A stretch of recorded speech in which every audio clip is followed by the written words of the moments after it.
এয়ারপোর্টে কার্গো ভিলেজে ভয়াবহ আগুনে আমাদের বাংলাদেশের অর্থনৈতিক যে ক্ষয়ক্ষতি হয়েছে, এই ক্ষয়ক্ষতি পূরণ করতে যে বাংলাদেশের কত সময় লাগবে সেটা মহান সৃষ্টিকর্তা জানে। কারণ ইতিমধ্যে আপনারা জানেন এই এক সপ্তাহের মধ্যে বাংলাদেশের অন্যতম 3টি গুরুত্বপূর্ণ স্থানে ভয়াবহ আগুন লেগেছে। সেক্ষেত্রে বাংলাদেশের অর্থনৈতিক অবস্থান খারাপ হয়েছে, এটার কোনো সন্দেহ নেই। বিশেষ করে যখন এয়ারপোর্টের কার্গো সেকশনে আগুন লাগে এরপরে এখন ব্যবসায়ীরা ধারণা করছে এই ভয়াবহ আগুন যে লেগেছে এই ঘটনাতে প্রায় 12,000 কোটি টাকার মালামাল পুড়ে ছাই হয়ে গেছে।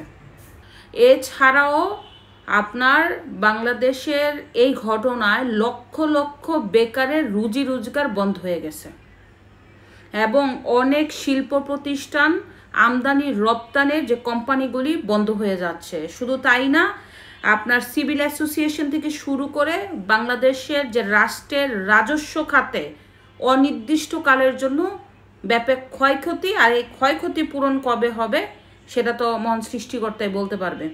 এই যে আগুন লাগলো ভয়াবহ আগুনের, এই আগুনটা নিয়ন্ত্রণ কেন করতে পারলো না?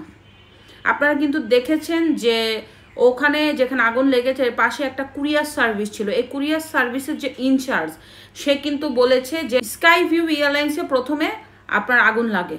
তো এই স্কাই ভিউর আগুনটা কিন্তু তৎকালীন সময় স্টেবল ছিল, কোথাও ছড়ায় নাই, বাট ফায়ার সার্ভিস এই আগুনটাকে নিয়ন্ত্রণ করেনি। তখন ওই যে কুরিয়ার সার্ভিসের যে ইনচার্জ সহ অন্যান্য লোকেরা বলে যে আমরা কুরিয়ার সার্ভিসের ভিতরে ঢুকবো, ওইখানেও প্রবেশ করতে দেওয়া হয়নি এই ফায়ার সার্ভিসের পক্ষ থেকে। পরে বলা হয়েছে যে আপনি আগুন নিয়ন্ত্রণ করেন, তখন তারা বলল যে আগুন নিয়ন্ত্রণের জন্য আমরা পারমিশন পাইনি। তা দেখেন, আপনি চিন্তা করেন এত বড় গুরুত্বপূর্ণ স্থানে আগুন লাগলো যেখানে বাংলাদেশের শত বলবো না, হাজার হাজার কোটি টাকার ক্ষতিপূরণ হলো, ক্ষতি হয়ে যাচ্ছে ওই মুহূর্তে। এই ক্ষতিকর স্থানে কেন ফায়ার সার্ভিস আগুন নিয়ন্ত্রণের কাজ করলো না? কার পারমিশনের জন্য ফায়ার সার্ভিস অপেক্ষা করছে সেটা কিন্তু খুবই গুরুত্বপূর্ণ বিষয়।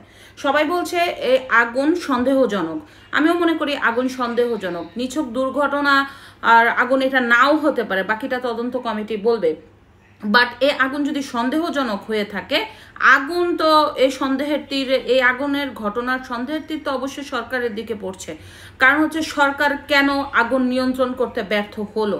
সবাই বলছে আওয়ামী লীগের ঘটনা। আওয়ামী লীগের কি এই নিরাপত্তা বেষ্টন, যে এয়ারপোর্টের এত নিরাপত্তা বেষ্টনী ওভারকাম করে কি ওইখানে আগুন লাগানো সম্ভব?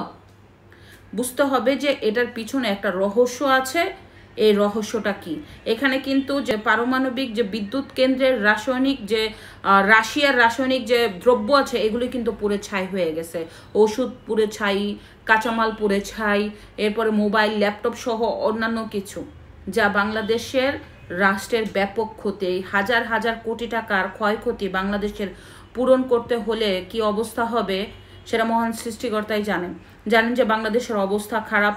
প্রতিনিয়ত গার্মেন্টসগুলি বন্ধ হয়ে গেছে। শিল্প পুলিশের তথ্যে 280টার মতো গার্মেন্টস বন্ধ। এখানে লক্ষ লক্ষ বেকারত্ব বেড়েছে। শুধু তাই না, এই গার্মেন্টস শিল্পে প্রায় 40 লক্ষ নারী এবং পুরুষ কর্মরত আছে। এই যে নারী এবং পুরুষের যে কর্ম নেই, এখন বেকার হয়ে যাচ্ছে, এর কারণে কিন্তু বাংলাদেশের সন্ত্রাসী কর্মকাণ্ড বেড়ে যাচ্ছে। আপনারা জানেন প্রতিনিয়ত হত্যা, ডাকাতি, ছিনতাই, বিশেষ করে ডাকাতির ঘটনা বেশি। তালা কেটে ঘরে ঢুকে যাচ্ছে, দরজা কেটে ঘরে ঢুকে যাচ্ছে, টিনের চাল কেটে ঘরে ঢুকে যাচ্ছে, এরপরে জানালা দিয়ে ঘরে ডাকাতরা ঢুকছে। শুধু ডাকাতিই করছে না তা না, যদি ডাকাতরা মনে করে যে এই ক্ষেত্রে বাধা, তাহলে ঘরের লোকজনও কিন্তু হত্যা করে ডাকাতরা পালিয়ে যাচ্ছে। এই যে একটা ভয়ঙ্কর পরিস্থিতি বাংলাদেশে, এই পরিস্থিতি কখন নিয়ন্ত্রণ হবে, কিভাবে নিয়ন্ত্রণ হবে, আসলে কি নিয়ন্ত্রণ হওয়া সম্ভব কিনা? এর মধ্যে আপনারা জানেন যে বাংলাদেশের যে পাসপোর্ট ধীরে ধীরে যোগ্যতা হারাচ্ছে। শুধু তাই না, এবং যে বিদেশের যে নাগরিকদের বাংলাদেশে ভ্রমণে নিষেধাজ্ঞা দিচ্ছে। চিন্তা করেন অবস্থা। শিল্প পুলিশের তথ্যে গার্মেন্টস বন্ধ হয়ে যাচ্ছে। এর মধ্যে আবার আগুন লেগে বাংলাদেশের নগদ অর্থের ক্ষতি। বুঝতে হবে কোন দিকে যাচ্ছে বাংলাদেশ। এই যে ভয়ঙ্কর পরিস্থিতি কিভাবে সামাল দিবে এই বাংলাদেশ। এই বাংলাদেশের জুলাইয়ের নামে যুদ্ধ করে যারা রাষ্ট্র ক্ষমতায় বসলো তারা কি আসলে বাংলাদেশকে নিয়ন্ত্রণ করতে পারলো? এই ডক্টর ইউনূস সংস্কারের নামে দেশটার 12টা বাজায় দিল, এখন আছে নির্বাচনের অপেক্ষায়। কিভাবে নির্বাচন হবে এই বাংলাদেশে? কি নির্বাচন হওয়া সম্ভব আপনারা বলেন? সবই ভাউতাবাজি। ধন্যবাদ।